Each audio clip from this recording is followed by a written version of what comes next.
ሰላም እንደምን አላችሁ ውድ አድማጭ ተመልካቾቼ እንደምናችሁ። በዛሬው ዕለት እንግዲህ ትናንት ምሽት ጀምሮ የፋኖ ኃይሎች በተለያዩ ቦታ ላይ ከባድ አደጋ ባገዛዙ ላይ ጥለውበታል። በጎጃም መርጦ ለማርያም ከተማን ሲቆጣጠሩ የወሎ ሚኒሊክ ዕዝ ጭምር በመግባት ድሽቃ መማረካቸው ይታወቃል። በዚህ አውደ ውጊያ አገዛዙ አንድ ሬጅመንት ሙሉ ሰራዊቱ ማለቁን ከቦታው የደረሰ መረጃ ያመላክታል። በአማራ ሳይንት ደግሞ የ47ኛ ክፍለ ጦር የሚኒሊክ ዕዝ 7 የአድማ ብተናና የሚኒሻ አባላትን መደምሰሳቸውን ተዘግቧል። በራያ ቆቦ እንደዚሁም በአላማጣ ዙሪያ የፋኖ ኃይሎች ከባድ ጥቃት ባገዛዙ ላይ ያደረሱበት ይገኛሉ። በመርሳም እንደዚሁ የልጅ ኢያሱ ኮር የተለያዩ አሃዶች ከባድ ጥቃት ባገዛዙ ላይ ተፈጽሞበታል።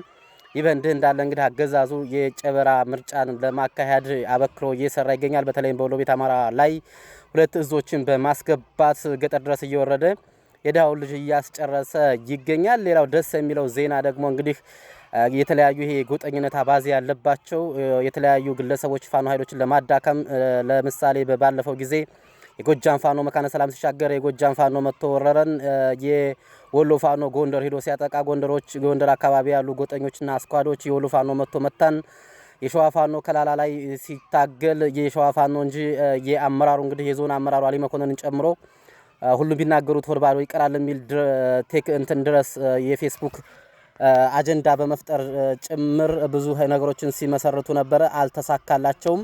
እንደውም የፋኖ ኃይሎች ይቀራቸዋል። ገና አንዱ ጎጥ ሄዶ የማጥቃት እንቅስቃሴያቸው በደንብ መዳበርና ማሰልቸት መቻል አለባቸው ነው የምንለው። እንግዲህ የወሎ ፋኖ በተለያዩ ቦታዎች ላይ የሄደ ጥቃት እየፈጸመ ይገኛል። የሸዋ ፋኖ በተመሳሳይ የጎጃም የጎንደር ብሎ ነገር የለም። የሚቀረው ነገር እንግዲህ አንድ ጥምር ጦር እጅግ አደገኛ የሆነ ጥምር ጦር ተካሂዶ ተቋቁሞ በተለያዩ ቦታዎች ላይ ባገዛዙ ላይ ጥቃት የሚፈጽም እንደዚሁም በፋኖ የውስጣዊ አሰራሮች ላይ እርምጃ የሚወስድ ኃይል መተግበር መቻል አለበት። አንድ የፋኖ ኃይል ሲያጠፋ አንዱ ክፍለ ጦር ሄዶ አይደለም። ምክንያቱም ሁሉም ክፍለ ጦሮች እኩል የሆነ አደረጃጀት አላቸው፣ እኩል የሆነ ወጥ የሆነ አሰራር አላቸው።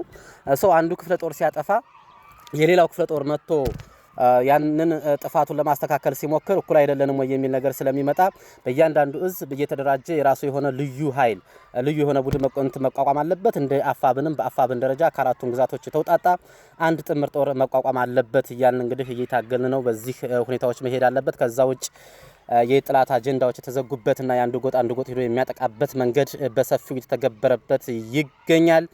እጅግ የዝርዝር የውጊያ መረጃዎችን ወደ ኋላ ላይ በተለያዩ የሚዲያ አማራጮች ይዤ ቀርባለሁኝ። አመሰግናለሁ።